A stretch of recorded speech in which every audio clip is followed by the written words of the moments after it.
Pai Celestial, te louvamos, te agradecemos, abençoe esse momento, esse encontro, e consagramos para a honra e para a glória do teu santo nome. Amém. Vamos lá, gente. Reforma protestante. Uma das coisas que nós temos que entender é que a reforma protestante, por muito tempo, na escola mesmo eu via isso. A reforma foi um movimento econômico. Hoje não se fala mais isso. Até mesmo os livros mais marxistas, os livros mais críticos, as resenhas mais contrárias à questão da reforma, eles hoje já reconhecem que a reforma foi um movimento religioso. A reforma foi um movimento religioso. Só que todo mundo fica falando, não, precisamos de uma nova reforma, uma nova reforma. Gente, romantizam demais a reforma. É igual o Halloween. Romantizam demais o Halloween.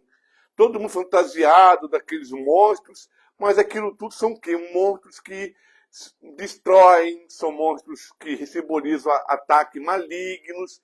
Então a gente tem um hábito de romantizar algumas questões e temos que olhar aquilo como, na verdade, aquilo é. Como realmente aquilo existe na sua essência. E a reforma, gente, não foi nada... Foi necessária, foi importante, foi fundamental, foi um mover de Deus, mas ela demonstra as entranhas do mal no cristianismo. Ela revelou como as garras maléficas, como os tentáculos malignos estavam destruindo a fé cristã. Porque houve mortes, muita morte. Mais ou menos mais de 1 milhão de pessoas morreram por causa vinculado à reforma protestante. Não estou falando de vinculado a guerras políticas, guerras ideológicas, guerras de território, não. Mortes por causa da fé reformada. E houve muita, mas muita morte mesmo. E ela não foi aquele negocinho de Lutero colocar no 25 teses, a igreja, poxa, que chato. Não. A coisa levou 1,5 séculos para ela poder se resolver. Então, começou ali com Lutero. Na verdade, não começou com Lutero. É um erro muito grande. Não começou com Lutero. O Lutero, ele foi o 7º homem a tentar fazer a reforma. Lutero foi o primeiro. Na verdade, Lutero, na sua contemporaneidade, Lutero foi o 7º. Sendo que Lutero não conhecia movimentos anteriores que o antecederam. Mas dele a coisa aconteceu. Dele a coisa avançou. O movimento da reforma, tanto de Lutero como dos anteriores, não foi assim um movimento de reforma, né? O Martinho Lutero não fez aquilo para causar uma reforma. A reforma foi causada por causa das ações que a igreja tentou fazer contra ele, e aí por causa disso ele conseguiu abranger um tanto de pessoas que acabou saindo, culminando com a reforma, né? Os anteriores não tiveram essa... Acho que eles não tinham essa finalidade. Nenhum deles tinha. A ideia deles, Ivan Gilberto, a ideia deles era a igreja retornar aos ensinamentos bíblicos, retornar às verdades bíblicas. Essa que era a intenção de todos eles. Tanto que os reformadores, alguns pensadores, né, da reforma, os pensadores, né, eles pensavam questão doutrinária, mas eles não queriam se meter na questão administrativa, destituir ninguém, destinar uma pessoa para sair. Não, eles não queriam isso.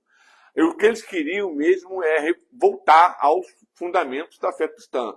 Tanto que os reformadores, eles estudavam os pais da igreja, porque o fundamento teológico da igreja católica é os pais, depois vem os concílios, concílios, e depois vinha a Bíblia. A Bíblia ela nunca foi o fundamento fundamental, né? Então, os concílios católicos, os concílios ecumênicos que nós chamamos, eles formulavam ali a doutrina, formulavam o pensamento doutrinário, eles acreditavam que, então, buscar aquela parte essencial que havia ali para trazer a fé. Tanto que existe uma disputa sobre qual concílio, até o 7º concílio, alguns vão até o 5º concílio, reconhecendo ele ser cristão. Dali para frente, eles vão começar a reconhecer que ele foge do fundamento bíblico, foge da doutrina bíblica. Mas é importante a gente entender que a reforma ela foi um movimento necessário. E ela começa muitos anos antes daquilo que Lutero mesmo fez. Tá bom? A reforma, no entanto, não foi autogerada. Antes, digamos, foi um movimento que teve êxito numa sucessão de tentativas frustradas ao longo dos séculos. A reforma do século XVI, portanto, foi uma continuação da busca pela igreja verdadeira que havia começado muito antes que Lutero, Calvino e outros padres e tentam entrasse na lista. A reforma foi um movimento progressista. Olha, agora veio só, o progressista aqui não é a visão progressista contemporânea. Apesar de toda a sua ênfase no retorno à igreja primitiva do Novo Testamento e da sua época patrística, a reforma constituiu essencialmente no movimento visando ao futuro. Foi o movimento dos últimos dias, vivido numa forte tensão escatológica entre o não mais da antiga dispensação e o ainda não do reino perfeito de Deus. Os reformadores, é interessante, muitas pessoas criticam Lutero. Eu, inclusive, estava até querendo, eu ia participar de uma live sábado sobre uma polêmica que era a reforma que a reforma não fez. Muitas pessoas criticam a reforma, não porque teve algumas questões que a reforma ela não movimentou, ela estava no alvo. Ela estava olhando, nós vamos chegar aqui. Mas para que não houvesse uma turbulência, eles preferiram se conter e fazer com que ela paulatinamente fosse acontecendo. Lutero foi tremendo nisso. Lutero ele foi um cara super hábil, muito preparado. Tem uma cápsulazinha de café lá, viu? Se vocês quiserem, acho que vai ficar mais fácil para não sobrar muito. Aí vocês me falam um pouco aí. Tá. Então, o Lutero ele foi muito inteligente nessa questão. Lutero falou, olha, vamos fazer reforma, mas vamos fazer paulatinamente, devagar. Lutero fazia cultos com as imagens dentro da igreja, Lutero fazia culto com os incensos, Lutero fazia culto com os sinais, só que ele foi ensinando, a intenção dele era ensinar, e paulatinamente a igreja ia abdicando daquelas perspectivas. Então, Lutero, preocupado com a população em resistir ao seu movimento reformado, Lutero preocupado com a igreja, da sociedade ficar resistente, ele procurava fazer uma reforma paulatina, devagar, olha, caminhando, sendo constante, mas nunca parando. Era a ideia da reforma reformando-se sempre. Esse é o lema da reforma. A reforma reformando-se sempre. A todo momento ela vai se reformando e vai tirando aquilo que é pesado à fé cristã. Só que quando Lutero estava no exílio, Lutero ele fugiu porque ele ia morrer, e ele vai ser escondido por um tempo, os radicais fizeram a bobagem. O chamado movimento radical, reforma radical.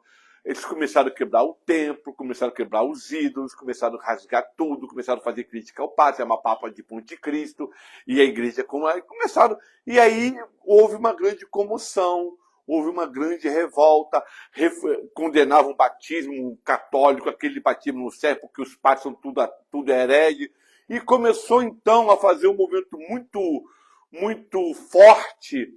E aí começou a briga, começou o problema a acontecer. Tanto que quando Lutero volta, Lutero desfaz de tudo que eles fizeram. Foi uma questão tão violenta que eles vai ter a chamada revolta camponês. Manzi vai fazer a revolta camponês. Ele vai levantar os camponeses a lutar contra os senhores feudais. E aí já viu, né, gente? Massacre. O cara sabe usar espada. O cara sabe tática de guerra. Aí os caras massacraram os caras. Foram guerra dos 30 anos. E Lutero ele se posicionou a favor do Império. Quando chegar para Lutero, e tem muita gente que fala que Lutero traiu a reforma. Lutero não traiu a reforma. Lutero falou, não é isso, que não é dessa maneira que vai acontecer. Não é dessa forma que as coisas se vão conseguir. Não é por esse caminho que nós vamos conseguir realizar o que temos que fazer. E aí Lutero ele teve que ficar a favor do Império, a favor dos senhores feudais, e ficou contra o movimento popular. Então, para poder preservar a reforma, Lutero faz isso para a reforma ser protegida e dar continuidade ao que ele vinha propondo, e dar continuidade ao que ele estava proposto a fazer e realizar. Mesmo porque a Igreja Católica fazia incursões, tá? A Igreja Católica sempre fazia guerras com outros lugares. Uma coisa importante que nós temos que entender é que a Europa, gente, a Europa sempre foi dividida. A Europa nunca foi essa coisa uniforme como nós vimos. Sempre foi.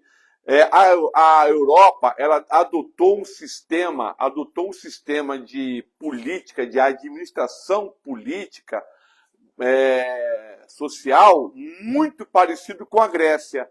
Então havia chamadas cidades-estados. Por exemplo, aqui nos Estados Unidos, por que chama Estados Unidos? Cada estado tem sua Constituição, tem seu Senado, tem seu tribunal. Cada estado tem sua placa de carro, tem sua lei. É claro que todas elas obedecem uma Constituição maior. Mas a Constituição americana, como é que ela é? Ela é um pouco evasiva. Isso aqui, ela faz alguns posicionamentos. E os estados é que vão formular a sua Constituição a partir da Constituição americana.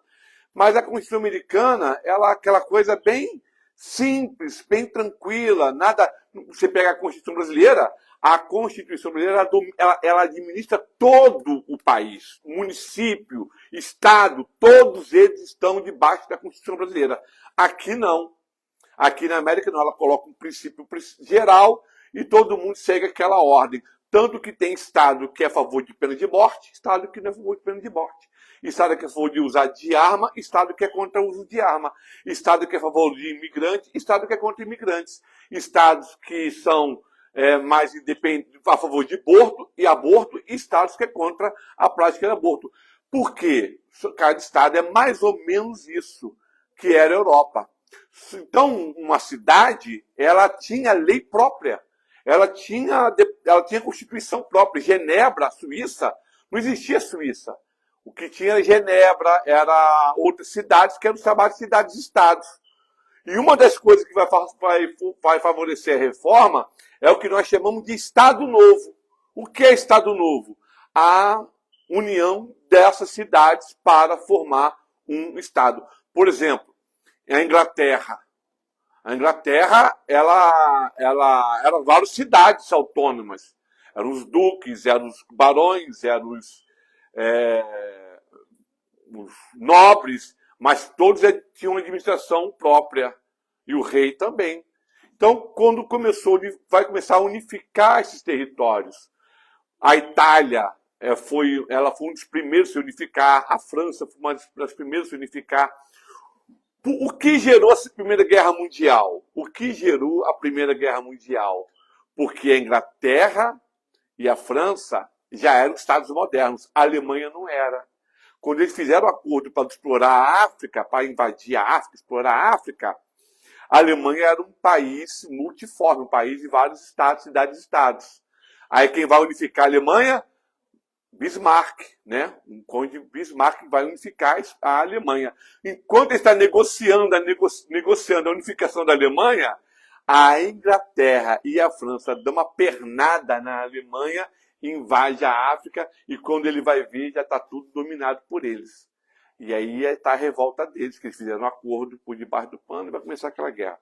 Então isso facilitou a reforma. Então, na Europa, no tempo da reforma, eram cidades-estados. Então, vamos lá.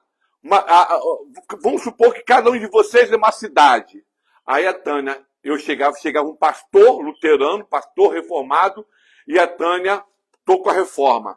Aí chegava um bispo, um cardeal, na cidade do Daniel, olha só, isso aí não estou contigo, nós vamos ser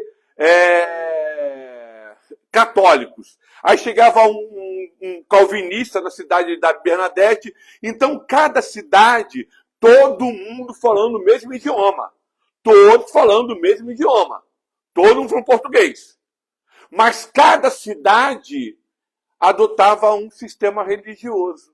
Imagina isso, Tânia. Imagina isso.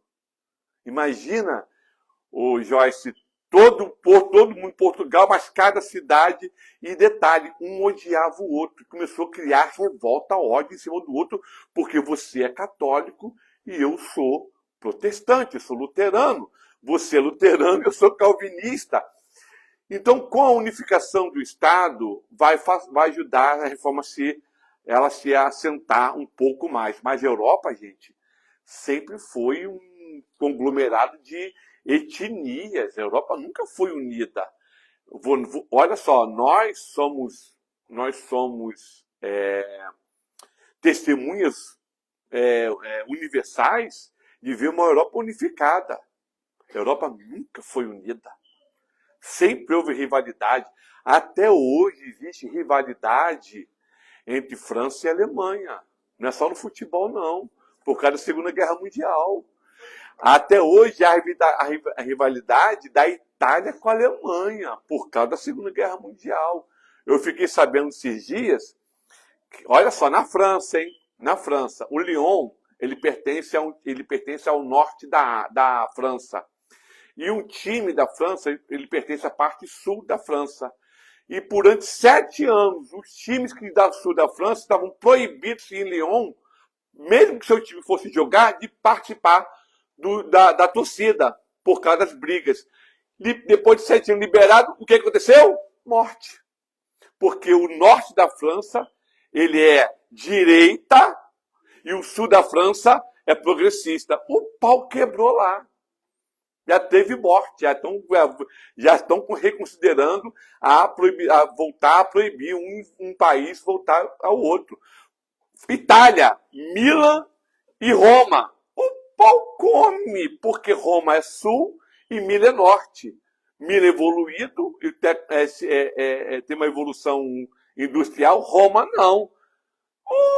Meu camarada. Tanto que quais são os 2 times mais fortes da Itália? Eu estou focando no futebol para vocês terem uma ideia que até hoje, essa rivalidade, gente, ela tem séculos.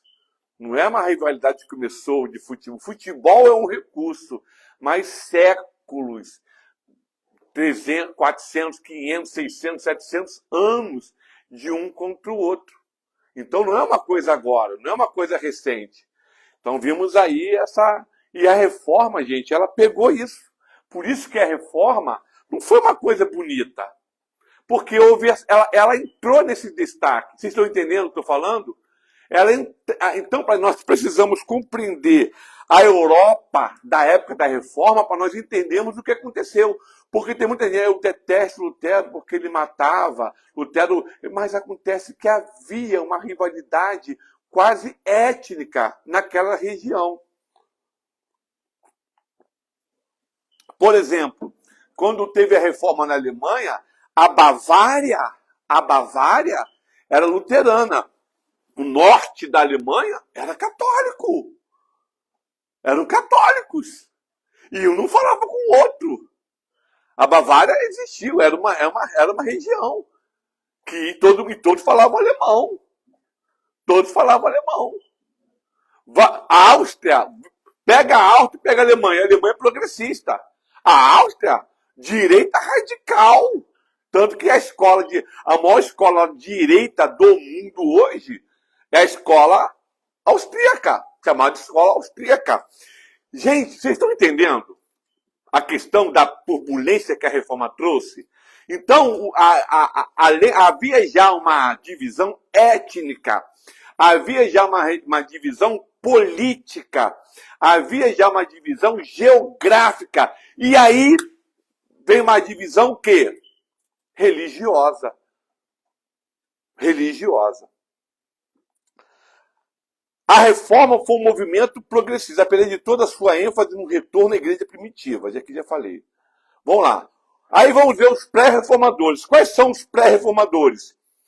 Pierre Valdez, Pedro Valdo, John Wycliffe e John Hus. Olha só, muitas pessoas colocam Savonarola como um pré-reformador, mas eu fui fazer uma pesquisa. E Savonarola, ele não era um reformador. Ele não foi um reformador. Savonarola, ele foi mais um padre, ele era um padre, só que ele começa com não é uma reforma doutrinária, uma reforma bíblica, como Lutero estava fazendo. Ele quer fazer um movimento escatológico, tá? Ele faz um movimento escatológico, fala, Jesus está voltando, o reino de Jesus está vindo aí, e vamos então, a igreja está corrupta, está todo mundo corrupto, e vamos santificar. É claro que essa posição de Savonarola vai ajudar a reforma, porque ele vai trazer ênfase aqui, a corrupção da igreja, tá ok? Mas vamos ver quem são cada um. Vamos ver primeiro os valdenses, Pedro Valdo. Pra vocês terem uma ideia, o movimento Pedro Valdo, ele depois, quando tem reforma, eles vão aderir ou ao calvinismo ou ao luteranismo. A doutrina mais presente no ambiente em que ele se encontra é que vai determinar a escolha deles. Então, os valdenses, eles desapareceram, porque aderiram à reforma. E também houve um massacre. Os valdenses foram massacrados. Teve um príncipe que atacou o grupo dos valdenses e tanto os católicos, até mesmo os católicos, os líderes católicos, não concordamos com isso. Matar seu próprio povo, destruir seu próprio povo. Isso aí é inconcebível. Mas houve esse tipo de situação. Quem foi Pedro Valdo? Um pregador leigo da França do século XII. Valdo reuniu em Lyon um grupo de pessoas conhecidas como os pobres, que se dedicaram a uma vida de simplicidade e pobreza. Agora vem só Lyon. Lyon sempre norte da França. Né? Que, outra coisa, o norte da França é muito influenciado pelos bascos, tá? Os bascos, gente, não está só na Argentina, na Espanha, não. Os bascos estão na Espanha e pega também a França, tá? O chamado País Basco. Qual é o time de futebol dos bascos? É por isso que o futebol é importante. A Barcelona. A Barcelona, porque existe a rivalidade de Barcelona e Real Madrid. Porque Barcelona é dos bascos. E Real Madrid é da Espanha. Então, eles não consideram o Barcelona um time espanhol. O Barcelona é o time basco.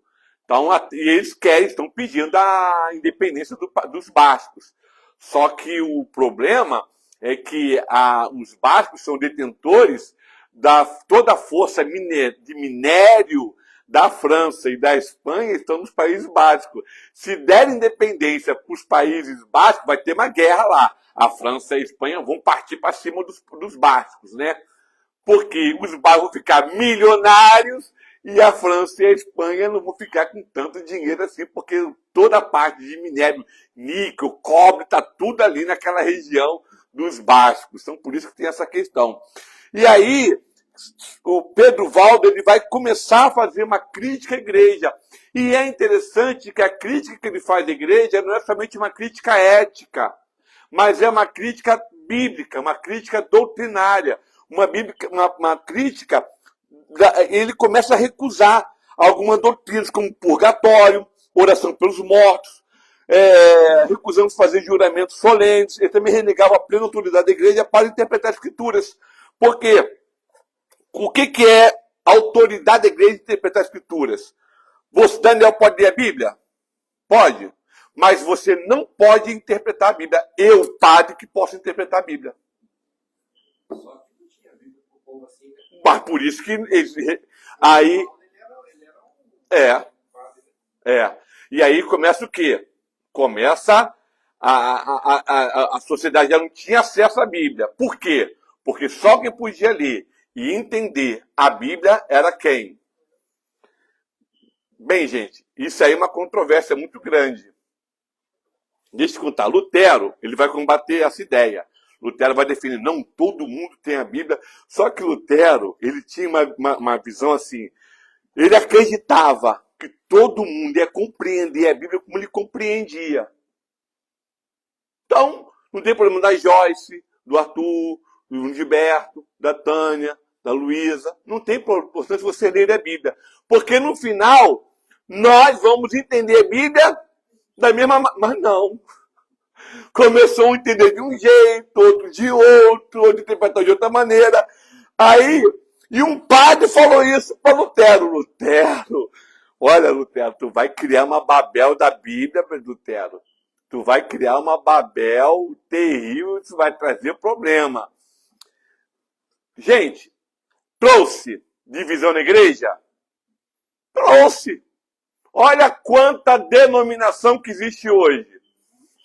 A origem das denominações são frutos de quê? De interpretação da Bíblia. Os padres diziam que não era para ler no meu tempo. Não lê a Bíblia que você não entende e você vai ficar maluca. É o que ele falou pro gente. Exatamente, isso aí. Então vejam vocês aí que houve o quê? As divisões. Então tem pessoas que combatem, não, temos que acabar com o denominacionalismo. Peraí. Acabar com várias denominações, calma. Quando eu dou aula, eu não gosto da aula de heresiologia, eu não gosto dessa matéria. Não gosto porque eu falo mal dos outros, mas eu não olho para o meu umbigo. Há muito erro no meio evangélico. Há muito equívoco no meio evangélico. Uma vez o cara chegou, mostrou um livro aqui, ó, estou lendo, ó.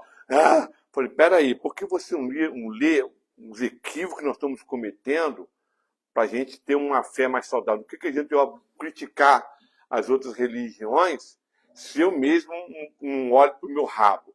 Eu sento no meu rabo e fico apontando o defeito de todo mundo. Então, primeiro, eu tenho que olhar para o que está de errado acontecendo conosco, para a gente depois olharmos, porque é isso que Jesus ensinou sobre julgar. Primeiro tira o quê? O arco do seu olho, para depois falar do poste que está no olho da pessoa.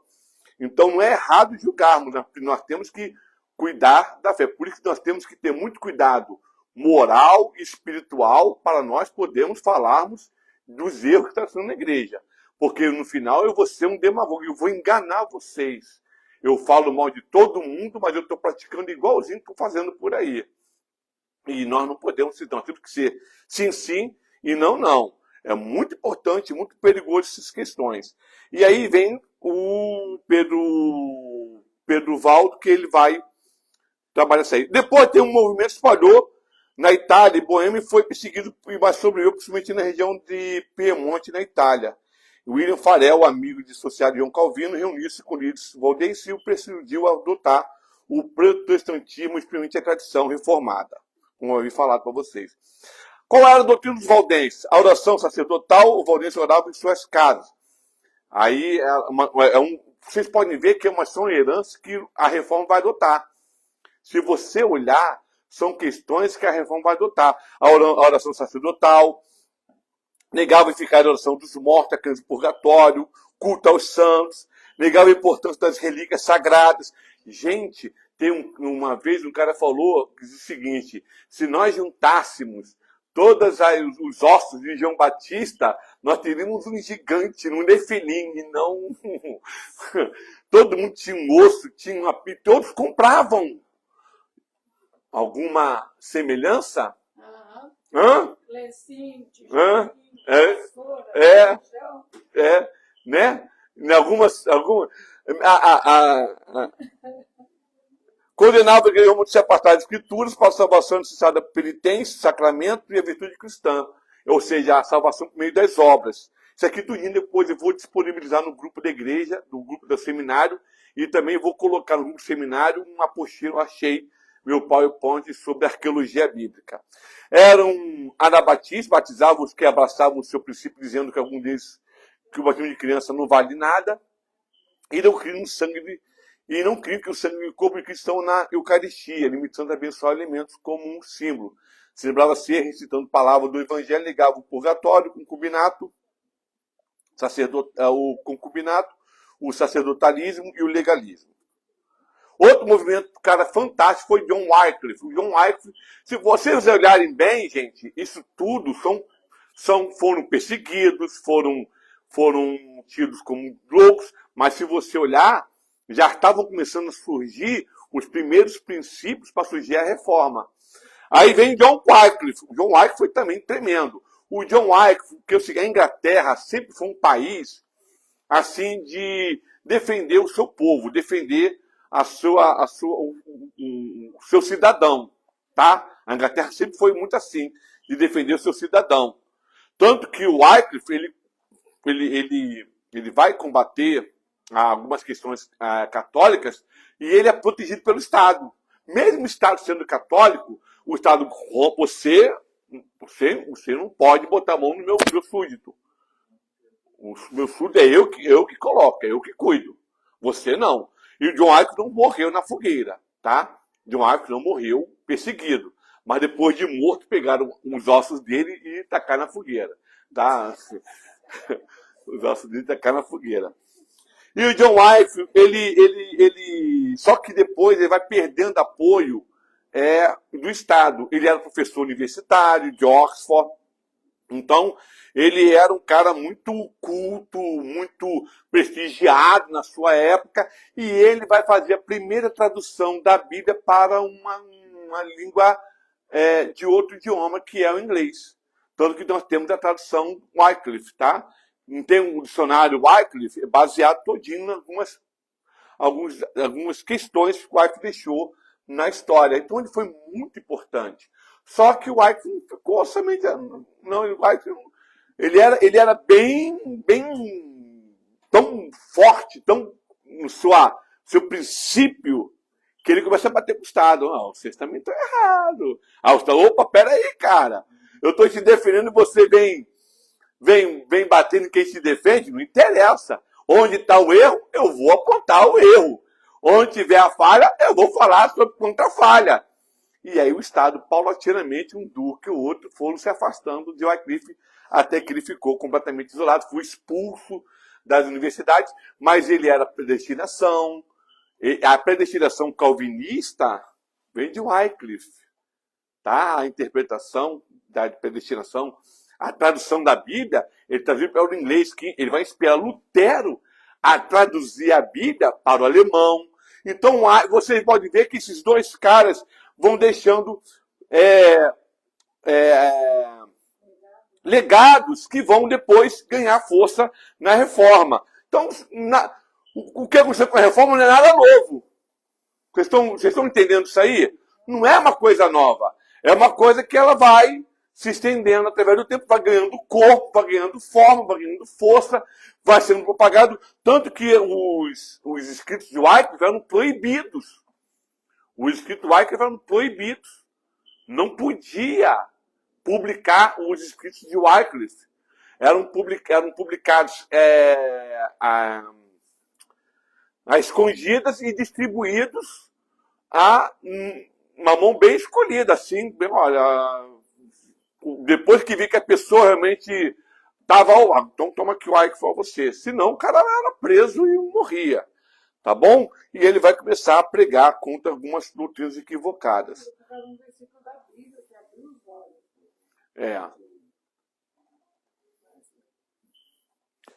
Wycliffe entendia que a verdadeira igreja de Deus consiste nos predestinados para a vida eterna. Então aqui começa a predestinação. A predestinação, gente, ela começa com Agostinho. Tem um livro, tem 2 livros, na verdade, mas tem um livro que é mais profundo que isso aí. É um livro fininho.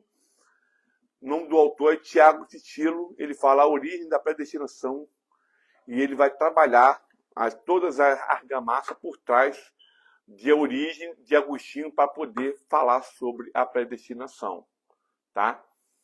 Mas tem um pastor, teólogo calvinista, Norman Geisler, faleceu, tem uns 2 a 3 anos que já faleceu, o pastor Norman Geisler. Eu até senti muito a sua morte, não que eu conhecesse, mas eu admiro muito a obra dele. E ele fala que a doutrina calvinista da predestinação é uma doutrina heteroortodoxa. Ele fala que ela é uma doutrina heteroortodoxa. E ele fala que aquela doutrina começou com Agostinho, que nenhum pai da igreja, nenhum grande teólogo antes de Agostinho, nunca ensinou a doutrina da predestinação. Agostinho foi o primeiro a falar. Mas é Agostinho velho. Agostinho novo, olha só, Agostinho novo escreveu um livro sobre livre-arbítrio. E Agostinho velho vai escrever um livro sobre predestinação. Então, quando você vai estudar a Agostinho, aí você vê o Agostinho livre-arbítrio e depois Agostinho predestinação.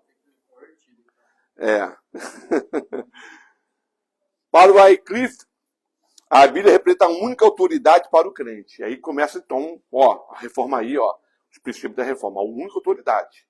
É a única verdade que nós temos que seguir.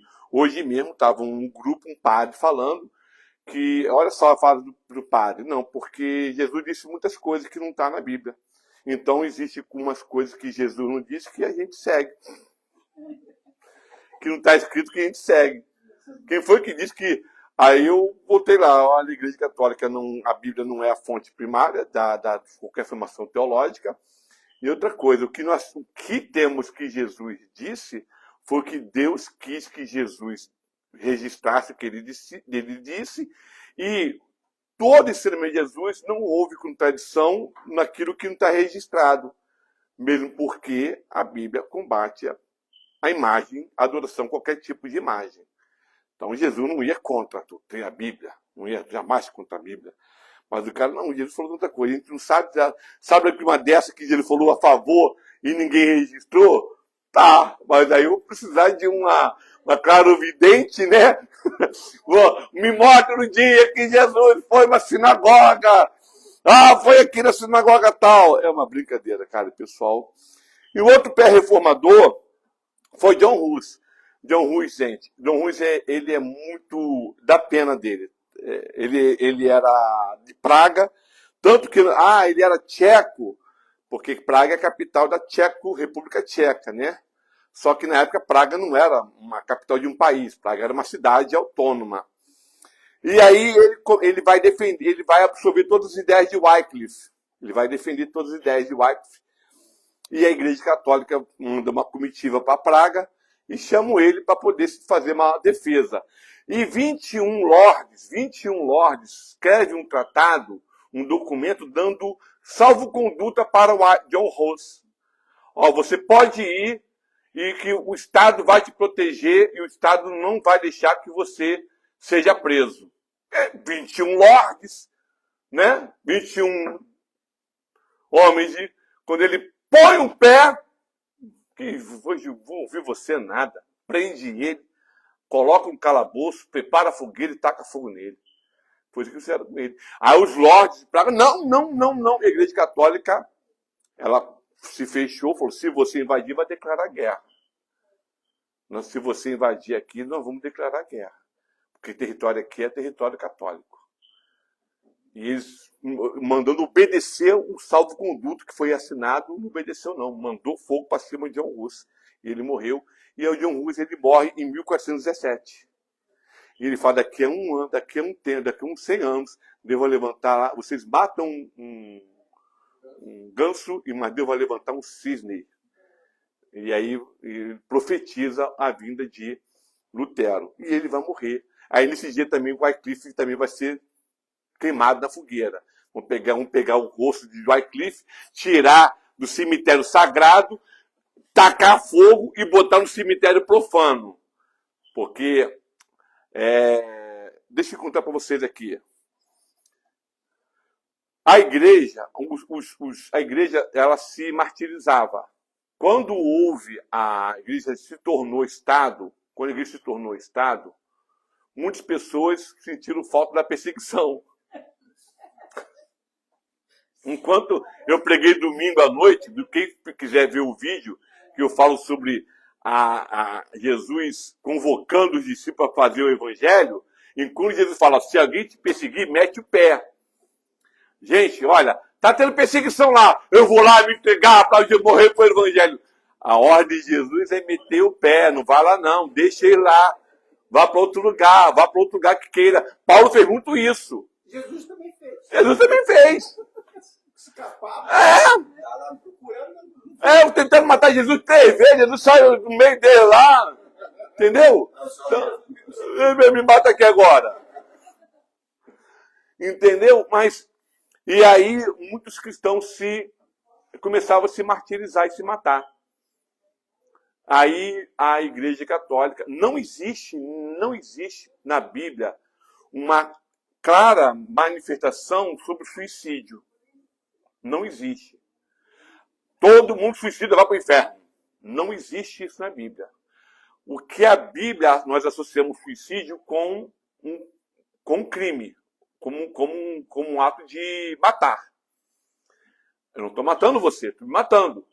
Como é um pecado, nós entendemos que esse pecado é mortal, esse pecado é terrível, e você vai para o inferno por causa dele. Só tem 2 pecados que não tem. Tem um pecado que é imperdoável e o outro pecado que você não consegue o perdão. Blasfema do Espírito Santo, você continua vivo. Mas o suicídio, você se mata, como é que você vai pedir perdão? Você não tem tempo para você pedir perdão. Aí teve um aluno que falou, segundo a neurologia, uma pessoa mesmo levando um tiro botando um tiro na cabeça, ela fica 4 segundos consciente. Falei, tá, 4 segundos de dor, tá!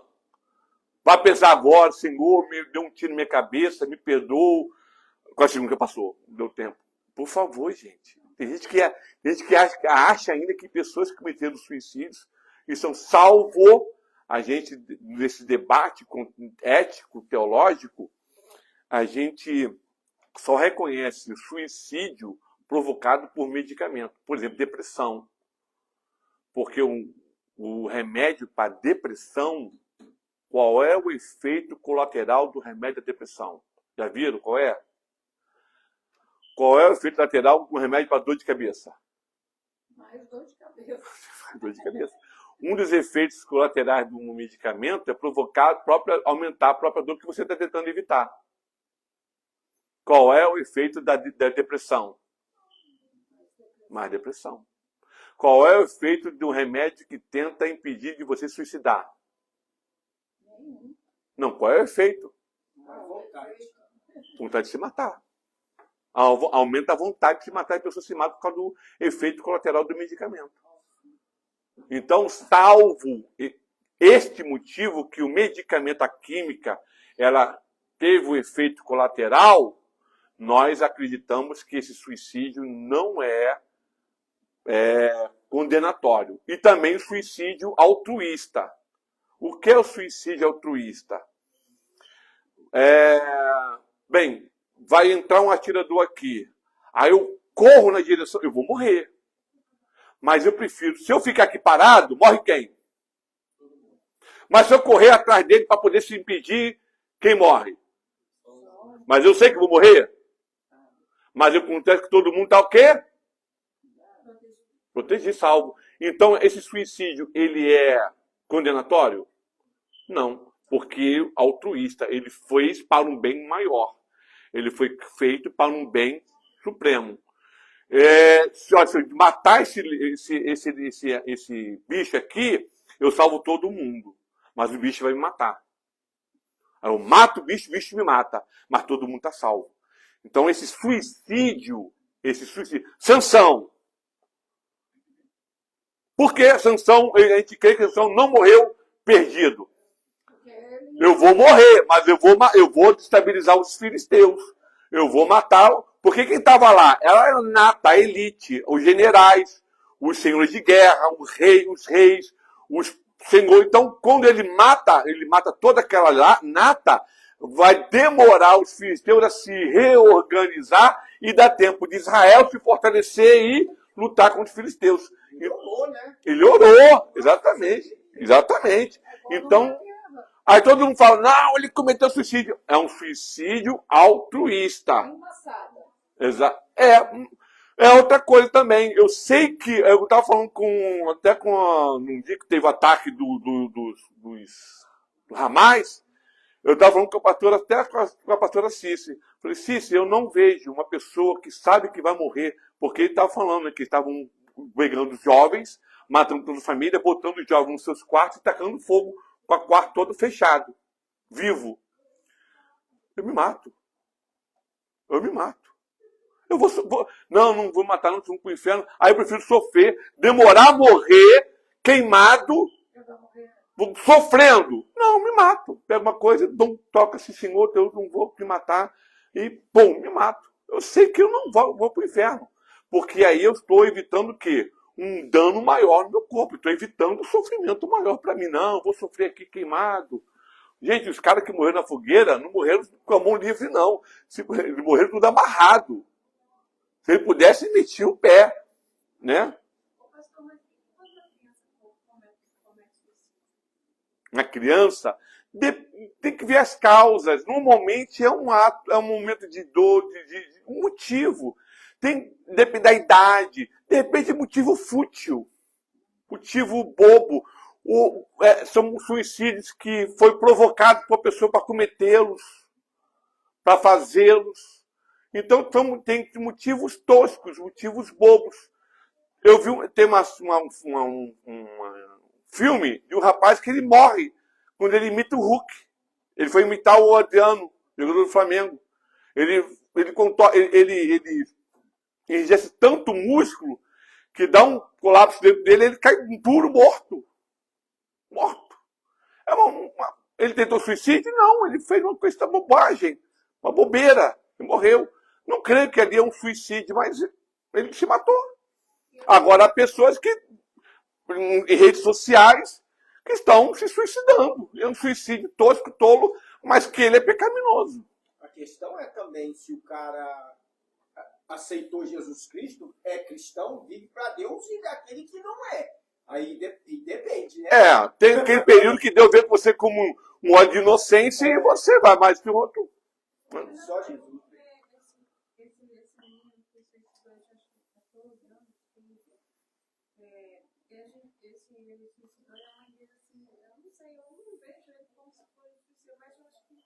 Foi um grito de desespero dele, assim, eu não vejo que ele... Mas... Olha só, Joyce. Com todo suicídio, até eu vejo alguns pastores que foram para o inferno. Pastores que cometeram suicídio foram para o inferno. Mesmo porque tem uma visão equivocada sobre o pastorado. Tem uma visão errada sobre o pastorado. Entendeu? Tem pastor que você conta uma história para ele, ele vai carregar aquela dor como se fosse sua. Ele acreditando que ele sofrendo a dor que você sofre, ele é solidário à sua dor, sofrendo igual você está sofrendo, é benção para você, mas não é. O pastor não pode assimilar a sua dor. Você está lá, eu estou sofrendo esses abusos assim na minha vida, aí fala, eu não aguento mais. E pronto. Espera aí. Eu preciso estar saudável emocionalmente, fisicamente, para poder te ajudar. Eu adoecer junto contigo. Muitos pastores, amigos meus, largaram o ministério porque tinham essa ideia. Não, ser pastor sofre muito, mas sim sofre. Mas você não soube administrar o sofrimento do outro e você. A gente sente o que o outro.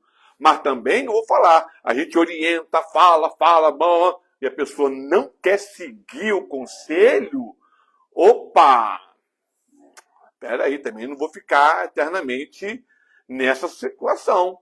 Porque tem outras pessoas que também têm os seus problemas que precisam do meu ajuda, do meu apoio pastoral, ministerial. Eu sinto muito, já te dei todo o arcabouço para você superar, mas você quer ser carregado. E não é para você, eu não posso carregar você. Você tem que caminhar por conta própria diante de Deus. E porque eu tenho outras pessoas a cuidar. Aí eu fico somente com me mato, me suicido, porque... E muitos abandonaram o ministério, e outros suicidaram. Porque, irmão tal, suicidar sim, porque irmão tal sofre isso. O irmão tal está com câncer terminal e está sofrendo. A menina sofreu isso. Pô! É uma absorção negativa que tem até na psicologia, né? Psicólogo, terapeuta, psicanalista, que é absorve, é uma transferência emocional que a pessoa não pode assimilar essa carga. Você assiste, você aconselha, você trabalha, mas tipo, você não vai ter só aquele cliente, se todo cliente chegar e te adoecer, você não está preparado. Não está preparado. E vai ter acusação. Ele não cuidou bem de mim. Esse pastor não me tratou direito. Esse pastor não foram. Eu acho que isso vai também até na parte da amizade, né? Que alguns amigos também, que às vezes você está sofrendo caminhado. Eu tô sofrendo, mas eu vou ficar lamentando. Eu também tenho meus problemas. Eu também tenho as minhas vidas. Você tem que superar. Entendeu? Você também tem que superar as lidas da sua vida. Você tem que enfrentar. E às vezes o que muitas pessoas sofrem, sabe por quê? Não quer encarar a sua dificuldade. Não quer olhar de frente a frente ela e, vamos resolver isso aqui. Isso não pode continuar como está acontecendo. Enfrentar aquilo, mas às vezes tem medo, porque vai magoar filho. Gente, vai magoar filho, vai magoar marido, vai magoar esposa, vai magoar parente, mas precisa ser confrontado. Então, o cordão umbilical do nascer tem que ser cortado, né? Imagina os filhos. Tem que ser confrontado. E outra coisa, eu também tenho os meus dilemas, que eu preciso resolver. Eu não posso me estancar, eu não posso criar brecar minha vida emocional eternamente com uma pessoa que não quer evoluir, não quer crescer, não quer melhorar. Mas também você tem que chamar a responsabilidade da família. Por exemplo, eu estava numa igreja que a mulher deprimida. A família jogou nas costas do pastor. Falei, pastor, tu tem que devolver para a família. Aí, não, o pastor quer resolver isso. Não, é você que tem que resolver o problema dela. Então, no final, a igreja joga para cima do pastor e muitos pastores, não, porque aí, se não fizer, vão falar... Cara, fazendo, não fazendo, vão falar de qualquer maneira. Então tem que ter. E aí entra a questão do suicídio. Esse suicídio nós temos que entender que está causando. E muitos pastores, para mim, não morreram salvos. Não souberam lidar com o problema, não souberam lidar com a situação e não foram para o céu, na minha opinião. Não foram. Pastor, o senhor não pode julgar assim. Infelizmente eu posso. Tem base bíblica. Gente, Hitler foi para o céu, pelo amor de Deus. Alguém tem dúvida? Não podemos julgar de repente. Tem gente que vai fazer de repente o quê? O cara suicidou. O cara. E tem pessoas que Deus, tá aí, acabou, fim de papo. A Bíblia tem muito isso. Tem muito isso. Temente a Deus. Gente, se você vai ler Atos. Paulo está numa cidade. Aí a igreja não quer ouvir Paulo. O que Paulo faz? Não! Vocês vão! Eu vou orar para eles me ouvirem. Não querem? Problema de vocês. Vou para onde quem quer ouvir o evangelho. Porque nós temos que espalhar o evangelho. Nós temos que entregar o evangelho. Nós temos que expandir o reino de Deus. Nós não podemos ser retidos emocionalmente. É claro, gente... ver um filho, ver uma filha, ver o pai, ver a mãe, ver o marido, ver a esposa, ver um ente querido e saber que ele está num caminho que vai levar para o inferno, dói nosso coração. Mas eu tenho que prosseguir. Eu tenho que continuar. Eu tenho que me manter. Porque há outros que eu vou encontrar que vão receber a palavra de Deus e vão aceitar o evangelho por nós. E você fica preso, você vai deixar de evangelizar aquelas pessoas que Deus quer entregar para evangelizar. Eu tenho esse problema na minha família, mas eu penso assim, talvez eu nem veja que vai se converter, mas eu confio na promessa que Deus tem para mim. O irmão Bernadette, Diaconisa Bernadette, Todos nós temos alguém na família assim. Eu tenho. Né? Elisângela temos. Todo mundo tem um monte. Né? Nós temos. Agora, eu vou ficar, a gente ora por ele? Ora. A gente pede a Deus, muitas vezes Deus dá livramento, porque sabe que foi por nossa oração. Agora, eu vou parar. Eu já ouvi isso. Eu só vou evangelizar quando Deus salvar toda a minha família. Eu falei, eu só vou fazer isso, eu vou cumprir a vontade de Deus no meu ministério quando Deus salvar minha família. Então, você não começa a... Quer ver, ó, aquele cara de Filipe? Aí Paulo fala, querendo ser o Jesus, só salva tua casa. Gente, olha só. A família de hoje é a família daquele cara? Não. A família daquele cara, a religião que o marido adotasse, todo mundo seguia. Então, hoje, eu aceitei Jesus. Alguém garante que meus filhos vão seguir? Aí alguém fala, o senhor é pastor? Mas, infelizmente, meu filho também sabe que sou pastor, mas ele quer viver a vida dele, não quer seguir a fé, ele quer seguir outra fé. Mas Jesus mesmo disse... Irmãos, nós temos um filho que falou, pai, eu sou agnóstico. Eu falei, você nem sabe o que é isso, rapaz. Não, eu me descobri que eu sou agnóstico. Você nem sabe o que é agnóstico e tá falando isso aí. Não, eu tô lutando, tô lá na batalha com ele lá. Tô pegando a mão de Deus.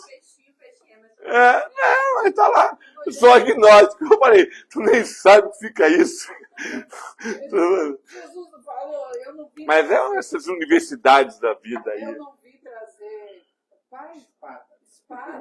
Violência. Trazer uma sogra contadora. O termo ali, violência, é violência. Não é tapinha, tô de mal contigo, não falo mal com você. Eu não vou no seu aniversário, não vou te dar. Ali é violência mesmo, é ganhar na marra. O reino precisa ganhar na marra. Sabe o que é isso? É lutar, é batalhar, é enfrentar meus dilemas, é superar minhas dificuldades, é botar, eu preciso disso, mas isso me atrapalha com o reino de Deus, então que se dane você. Ai, mas como eu preciso! Mas aquilo me atrapalha, então é quebrar. Paulo fala, eu esmurro no ar. Olha Paulo falando, esbofeteio minha cara. Acorda, Paulo, é Jesus. Paulo fala isso. Eu me esmurro, né? Como se estivesse lutando no ar. Paulo fala isso. É luta, é batalha, é guerra, é violência, é romper. Gente, muitos primos meus eu não falo por causa do evangelho. Perdi contato com minha família por causa do evangelho. Pela escolha que eu fiz do evangelho. Primos, eu tenho um monte, não falo com nenhum deles. Pai de pai, nenhum deles. Pai de mãe, nenhum deles. Não porque eu sou ruim, não gosto deles. É por causa do compromisso do evangelho tão forte na minha vida que eu fui seguir caminhos que eles me já morro assim não. Deus me livre. A gente fica tão triste com o que acontece, mas nós temos que se alegrar. Os crentes maduros têm que se alegrar para as promessas que o Senhor Jesus fez para nós. Nós somos salvos. Nós oramos, colocando diante de Deus essas pessoas, mas nós temos uma promessa inquebrável, que é a promessa da salvação. Sim. A alegria da salvação. E outra coisa, Daniel, e meu ministério, Daniel, eu pregava direto sábado e domingo. Era novo, congresso, hoje não tem tanto, mas na época, né? Congresso de juventude, ela pregava sempre sábado, pregando festa de igreja. E aí meus filhos fazendo festa de casamento, festa de não sei o quê, festa de aniversário, e eu estou com compromisso aqui. Jesus está aí fora as suas irmãs e seus irmãos. E outra coisa, eu ficava mais feliz de estar ali. Eu já ia falar isso aí. Eu sou muito mais feliz de fazer as coisas de Deus do que estar na minha família, meus filhos, do jeito que eles vivem. Então, pra mim, não faz diferença nenhuma de competição, não. Exato, perde, mas... Agora, são opções... Agora, olha só. Não quer dizer que você tem que seguir as minhas escolhas. Fica por conta. Pastor, minha família... Tem lá, eu gosto, muito apegado, beleza. Vamos falar, eu queria muito poder também pensar assim, mas eu não pensei assim. Irmãos, outro ponto importante sobre já entrando na reforma, todo mundo só conhece as 95 teses do Lutero, mas o Lutero também fez as 97 teses, tá? Antes de fixar 95 teses, ele escreveu as 97 teses, que são questões filosóficas, teológicas contra a igreja. Entre agosto e setembro de 1517. Aí depois ele vai colocar as 95 teses. As 95 teses que foram o grande marco, mas a mais profunda foi a 97 teses de Lutero. A segunda tese vai ser o mais teórico administrativo ligado com a liderança. Então Lutero mexeu com doutrina, mas quando Lutero mexeu com liderança, aí o bicho pegou. Opa, agora está mexendo comigo. Agora botou o nome dos burros. Bem, aí vem as doutrinas principais de Lutero. Qual é? Justificação pela fé, sacerdócio universal, negação da infalibilidade da igreja. A igreja falha? Não. Quem falha é a igreja institucional. É aí que está a coisa interessante. A igreja santa. É aí que está a grande questão. As instituições. Aí é interessante ver Calvino. Calvino fala, existe duas igrejas, a física e a espiritual. A espiritual é a que Deus vai arrebatar. A física, tem gente aqui que... e a gente vai convivendo, entendeu, Joyce? A gente vai vivendo. A gente vai vivendo, né? A gente vai vivendo. São grupos, são pessoas que não seguem a doutrina que a gente segue, não tem a espiritualidade que a gente tem, não são... uma vez eu preguei, não sei se vocês se lembram, os 3 tipos de pessoas. O natural, o carnal e o espiritual. A Elisane não gosta do crente carnal, não. O carnal tá no inferno. Não. Tem gente... Mas existe o crente carnal.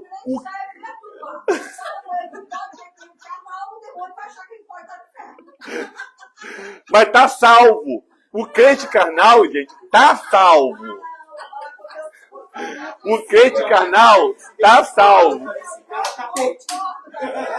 Se Jesus não está no trono do coração dele, porque o crente salvo, Jesus está salvo. Agora olha só, o crente carnal o crente carnal tá salvo, gente. Olha, não, olha, você tem que ficar a favor da Bíblia, não é a favor do pastor, não, da Bíblia.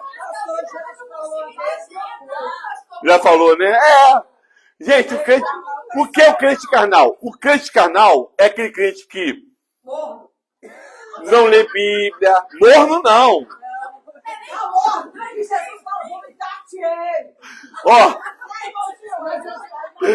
O crente carnal é aquele cara que, você chega para a pessoa e fala, você orou hoje?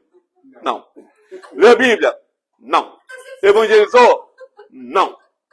Você gosta de algumas coisas? Gosto. Você pratica? Pratico. Mas eu amo Jesus é meu Salvador, tudo. Então, aí quando for arrebatado, ele vai ser arrebatado, mas vai receber algum galardão? Nenhum. Se ele subir.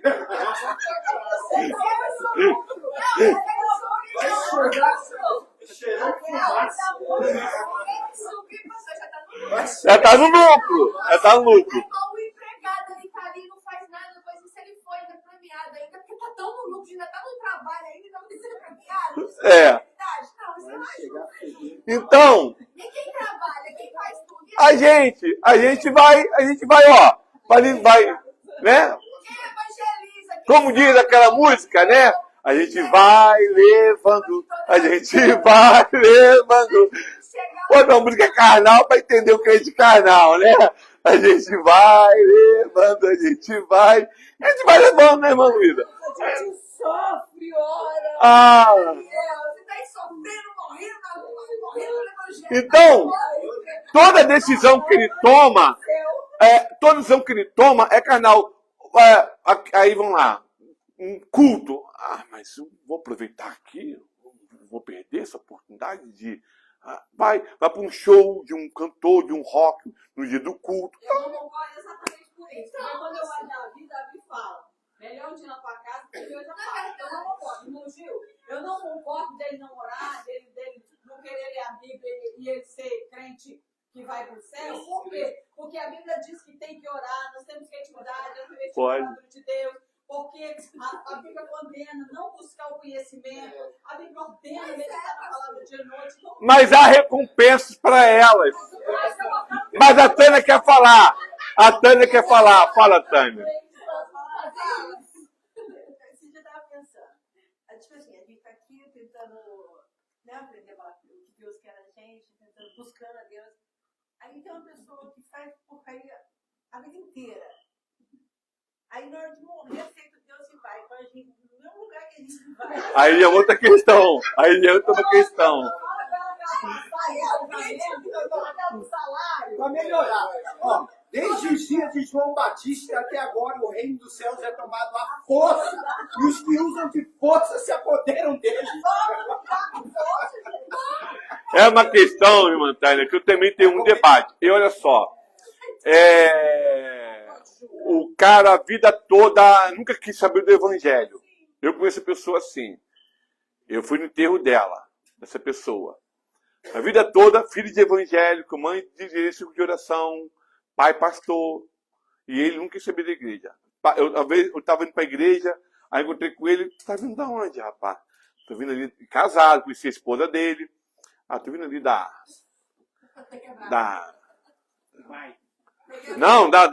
amante, tu me dá amante lá. Aí, mas rapaz, vamos para entrar. Não vou. Deixa pra você. Olha para mim, pastor, olha por mim, olha para minha vida, mas deixa eu, né, na minha curtida aqui. Ele estava no bar, quando a mãe dele passava, ele escondia a cerveja para a mãe dele não ver ele bebendo cerveja. Isso com 60 anos de idade. Vergonha da mãe. Aí, esse cara sempre resistiu ao evangelho. Sempre. Um dia o coração dele estourou. Explodiu. Né? E sangrando, não é estouro, acho que a parede do coração, ele teve uma ruptura e estava perdendo sangue, estava morrendo. E aí, nessa hora, a família toda aceita Jesus, agora que está Jesus. Aí no enterro, eu não falei que ele está salvo. Na minha visão, para mim, ele não estava salvo. Eu não tratei ele como salvo.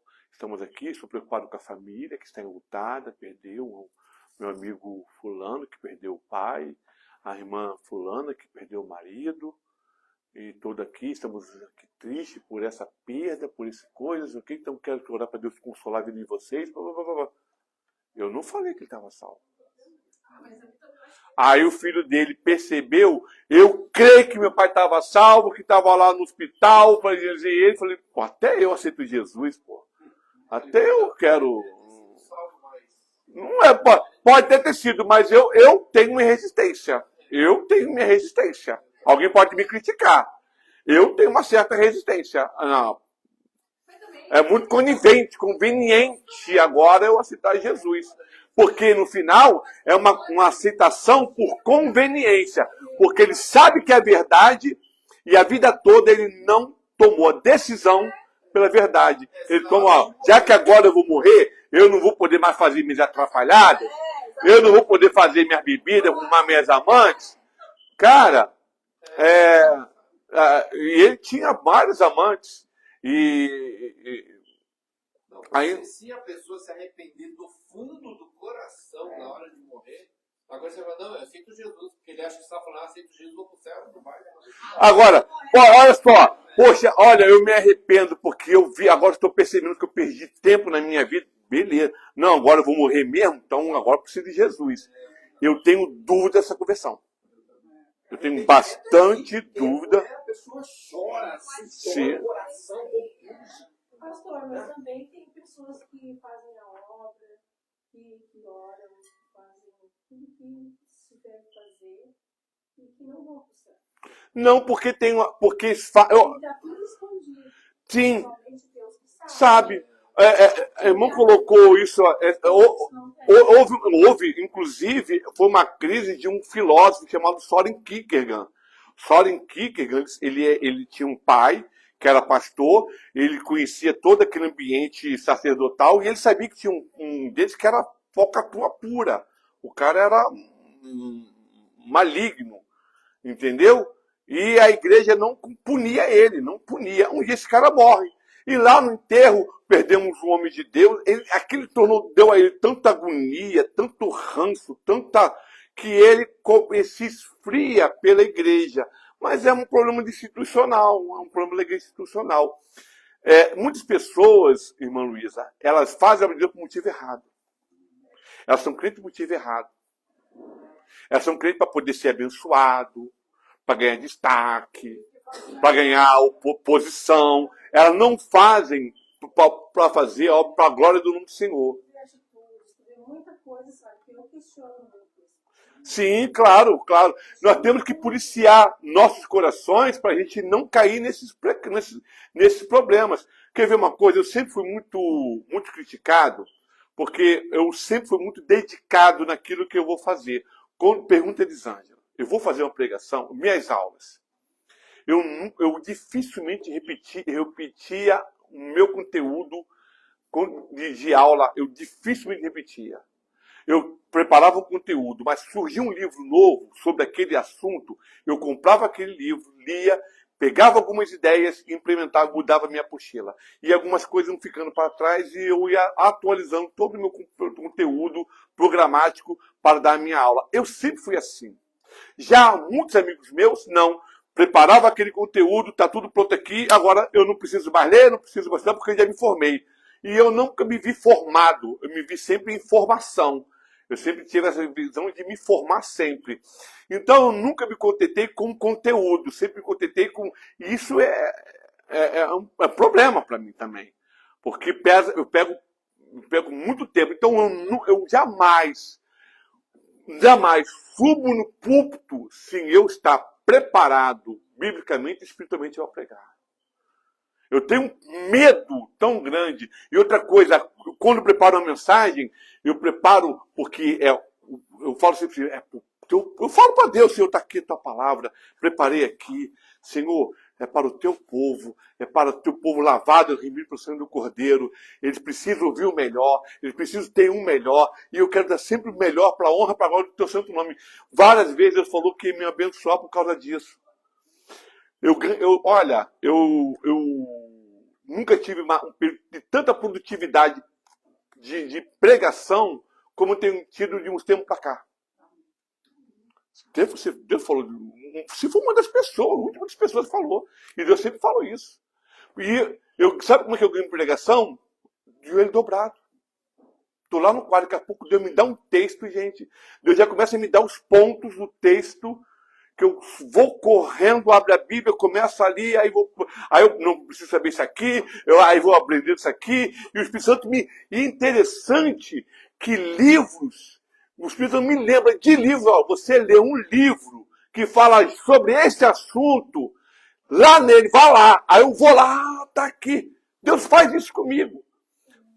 Mas com toda ponto que eu falar, eu faço isso para a honra e para a glória do Senhor, e eu faço porque eu quero dar sempre o melhor, porque eu estou diante de um povo lavado, remido, salvo pelo Cordeiro. Eu não posso dar qualquer coisa.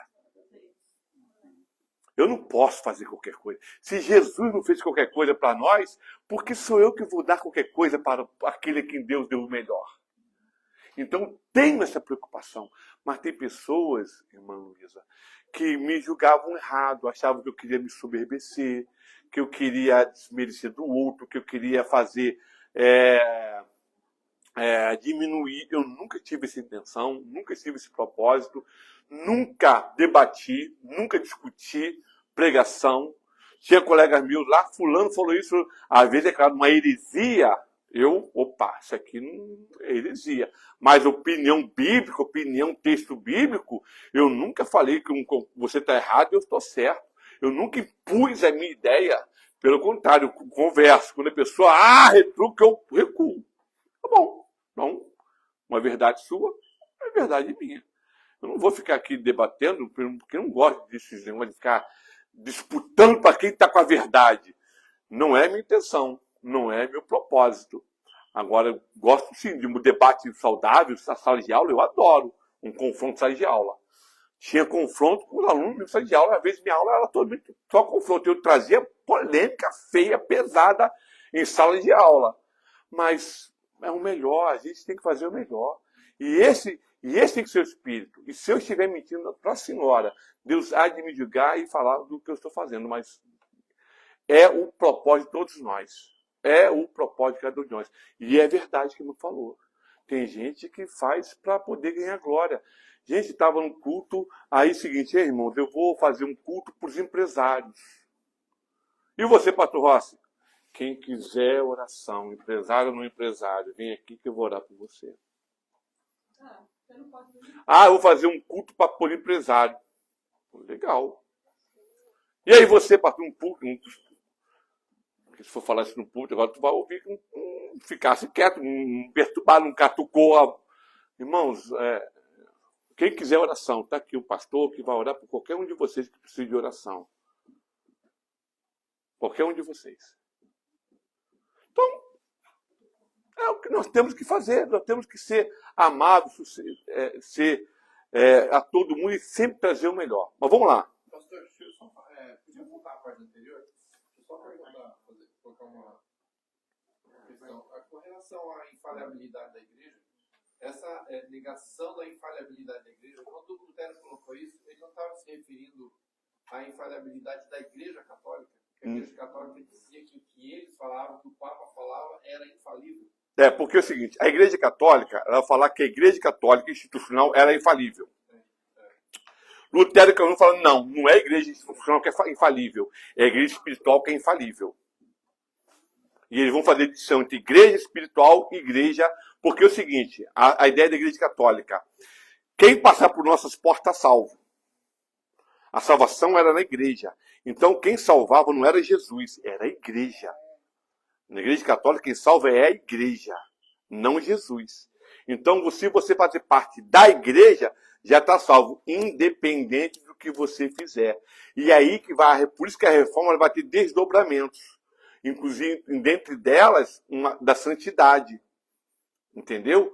Porque é o seguinte, os pais da igreja, os principais reformadores, eles pegaram a santificação e, na igreja católica, santificação e justificação. Eles mudaram a polaridade. A justificação vem primeiro e depois vem a santificação. Só que eles deram muito pouco a ênfase na santificação. E o que aconteceu? A igreja ela não estava totalmente pura. Não, Jesus me justificou, pronto, acabou, fim de papo. Quem vai trazer a ênfase sobre a santificação vai ser John Wesley. Por isso que ele é importante. Que a ênfase de John Wesley vai ser a santificação. Tanto que John Wesley vai ensinar, que a gente não concorda com os wesleyanos, né? E não só os wesleyanos, mas os próprios nazarenos, porque a igreja nazarena ela segue a teologia wesleyana. Não sei se a metodista wesleyana segue esse princípio de Wesley, não sei, mas a igreja metodista seguia. Que você pode chegar à perfeição, chegar à perfeição aqui na Terra. Você santifica, e você pode chegar ao estágio de perfeição, ser uma pessoa perfeita.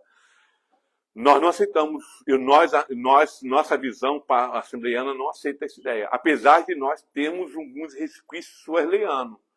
Nós temos algumas doutrinas de santificação vindo de Wesley, mas a gente não crê que você, aqui na Terra, pode chegar a uma perfeição. Nós não concordamos com isso. Mas aí, que eu falo, John Wesley, por quê? Porque a igreja ela defendia a justificação, mas ela deixou de segunda mão a santificação. E aí eles começam, então, por isso é chamado Movimento dos Santos, Clube dos Santos. Não somente ele, são os pietistas alemães, com os Zinzendorf, e depois os chamados, na Inglaterra, vão se chamar de quê? Puritanos. Por quê? Porque vão realçar a doutrina da santificação. Você está justificado, mas você também tem que santificar. Agora você tem que cuidar da santificação. Porque os reformadores deixaram a santificação como segundo plano. Mesmo porque tinha que fortalecer essa doutrina. É que eu falei, que o Lutero falou, olha, eu vou fortalecer alguns princípios aqui, mas com o desdobramento do tempo nós temos que realçar os outros doutrinas também. Lutero fala da reforma sendo sempre reformando, sempre se aperfeiçoando. E é isso que temos que ver. O Art McGrath, olha o relógio aí que estou sem tempo aqui, tá? Senão, já vai dar 9? Nem terminei tudo aqui. Mas o Art McGrath, ele vai falar que o movimento pentecostal é o apogeu da reforma. É a cereja do bolo da reforma. Ele não é pentecostal. Mas ele vai falar que o pentecostalismo, o movimento pentecostal, é o bolo. Então levou 500 anos para a reforma, no caso quase 400 anos, para a reforma ter o seu ápice, que para ele foi o movimento pentecostal na Rua Azusa. A Igreja Católica batiza por aspersão. Não, emulsão. Presbiteriano que é por aspersão. Aí já vai estar salvo e não precisa nem Não, aceitar Jesus. não. É a igreja que salva. A igreja que salva. A igreja católica, em princípio, quem passa pela porta das igrejas é salvo. Foi até Cipriano que faz essa frase. A mãe dizia isso. É. E a mãe dizia isso. É. Só a Igreja Católica que salva. São Cipriano que ele vai falar. Quem passa por essas portas está salvo. Né? Aí vai ter um cardeal belga, Slijbrich, ele vai falar, o nome dele é cheio de X, o nome dele. Ele vai falar quem passa pela porta do mundo está salvo. Já é universalismo, já defende o universalismo. Nasceu, está salvo para ele. Já é universalismo. Não precisa passar pela porta da igreja, não. Quanta coisa a gente já aprendeu, né? É. Agora desaprende tudo. Um ponto importante de Lutero é a teologia da glória e a teologia da cruz. Tem 2 livros muito bons explicando sobre a teologia da cruz de Lutero. Tá? Que Lutero fala, qual é a teologia da glória? Que você é salvo por seus méritos. E qual é a teologia da cruz? Você é salvo pela morte de Cristo Jesus. Tá ok? E aí vem João Calvino. E ele vai falar, vai escrever seus institutos, esses institutos vão ganhando forma, volume, até ter todo esse volume grandíssimo que nós temos hoje, são 4. Aí você vai ter o Ulrich Zwinglio, que ele vai ser da Suíça, né? Ele é reforma suíça também, e John Knox. Eu uma vez dei uma reforma falando sobre as mulheres da reforma. O Zwinglio, ele era capelão. Você sabe quem faz a guarda do Vaticano? Alguém sabe quem é que faz a guarda do Vaticano? A guarda do Vaticano é exército da Suíça. Não é de agora não, de muitos anos. A Suíça sempre foi a guardiã do Vaticano. Que é todos suíços. São todos suíços. Quem faz o exército suíço que protege o Vaticano. Eles são a guarda do Vaticano. Porque o Vaticano é um Estado. E todos aqueles policiais, todos aqueles soldados que estão no Vaticano, tudo suíço. Até hoje é a Suíça que faz. E a Suíça, e eles sempre foram muito bons de guerra. Foram os melhores em estratégia de guerra. E o Zwinglio, ele vai lutar contra o exército católico, um católico, né, suíço, né? E ele era capelão. E tem um dia que ele está jantando com o general, aí vem uma notícia, eles estão invadindo nosso território. Mas ele sente que ele vai morrer naquele dia. Ele percebe que vai morrer naquele dia. Aí quando ele está se despedindo da esposa, os dois se abraçam, se beijam, e ele fala assim para ela, nunca você se esqueça de mim. E ela fala, você também nunca vou me esquecer de você. Parece que os dois sabem que vão morrer. Ele vai para a guerra e morre. Nossa ceia, nossa visão de ceia é zwingliana, que é memorial. Lutero é com substanciação e Calvino é sublimação. E John Knox, que é o grande discípulo de Calvino, que vai fazer a reforma na Inglaterra. Aí temos os radicais, tá aqui tudinho para vocês, tá? Tem uma igreja que tem, não sei se vocês, tem uma igreja que tem 3 gaiolas penduradas. Aquelas 3 gaiolas foram os líderes do movimento radical que foram presos e morreram ali, tá? Até hoje estão lá. Na igreja de Israel tem. Tem.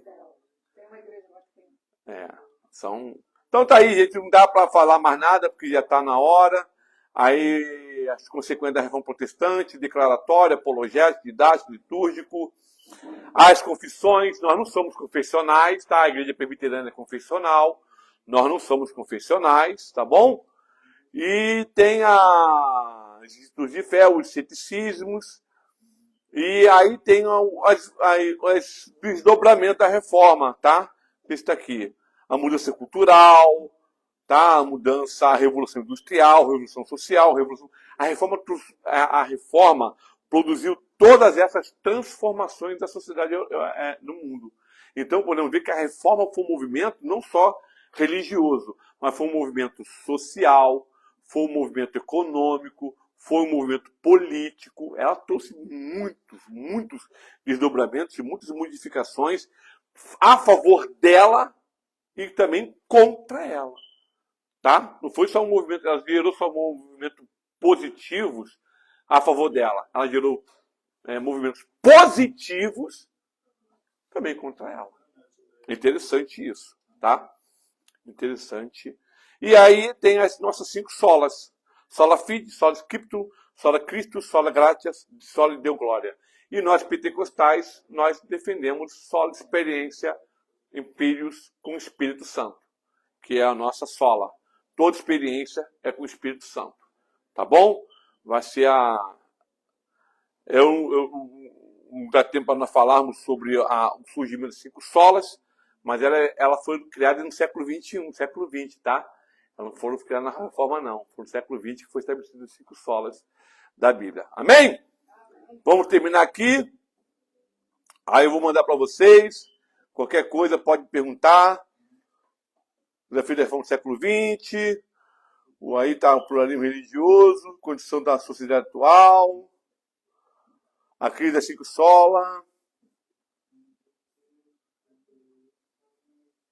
Amém. Bem, eu sabia que não ia dar tudo para dar tudo, porque é muita coisa, muito conteúdo, mas eu vou disponibilizar hoje para vocês lá em PDF, no grupo do seminário. Tá bem? Alguma dúvida ou todas? Todas, né? Tem aluno que fala, pastor, eu estou com uma dúvida. Bem, tomara que não seja minha, senão eu estou lascado. Se for a minha, aí nós vamos sair daqui com duvidados.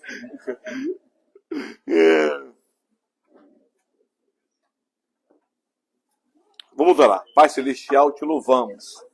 Senhor, um movimento, Senhor, que sei que tu promoveu, necessário, apesar, Senhor, de todo o seu desenvolvimento negativo, Senhor, revelando o mal do homem, Senhor, as entranhas malignas, Senhor, no seio da tua igreja, Senhor, tentando deformá-la, mudá-la, destruí-la, Senhor, descaracterizá-la, mas, Senhor, esses homens foram tremendos, homens, Senhor, de oração, homens de, Senhor, de palavra, homens cheios do teu Espírito, Senhor, que lutaram para trazer, Senhor, a verdade da palavra acima de qualquer situação, acima, Senhor, deles mesmos, acima deles próprios, Senhor. Estavam dispostos a perecer, mas que a tua verdade, Senhor, jamais seria, de alguma maneira, Senhor, aniquilada. Nós te louvamos em nome de Jesus, hoje e sempre. Amém.